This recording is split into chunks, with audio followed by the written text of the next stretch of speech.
So here we have the parts that you will have available for fitting your primer feeder.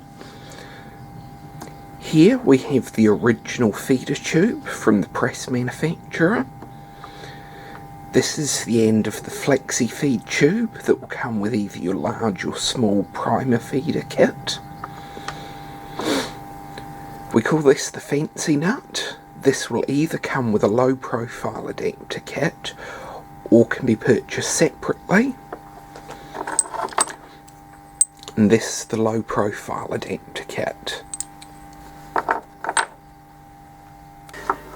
To start, you need to remove the existing nut from your primer tube shield.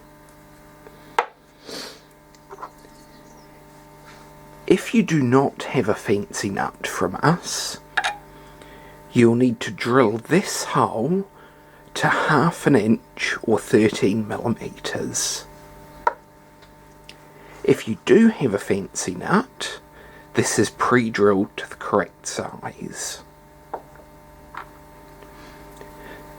Find the correct large or small primer adapter tube and fit over the end. Once in place, apply your fancy nut and screw down until thumb tight. Once this is in place, take the plastic tube from your primer feeder and press firmly into the adapter. This needs to slide all the way to the bottom of the adapter tube, or else you will get jams.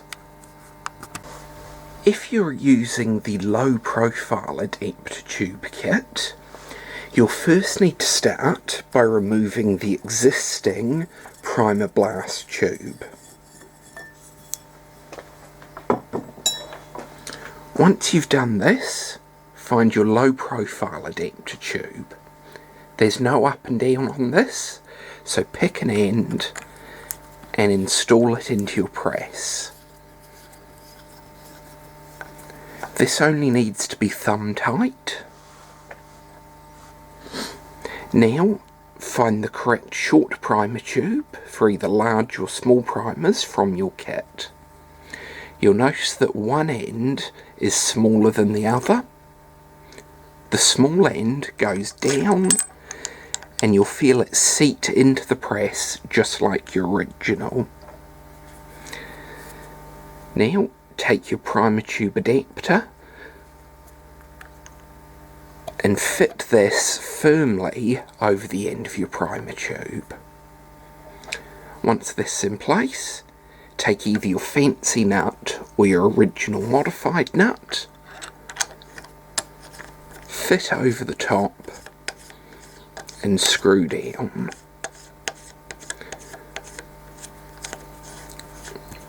Once again, this just needs to be thumb tight.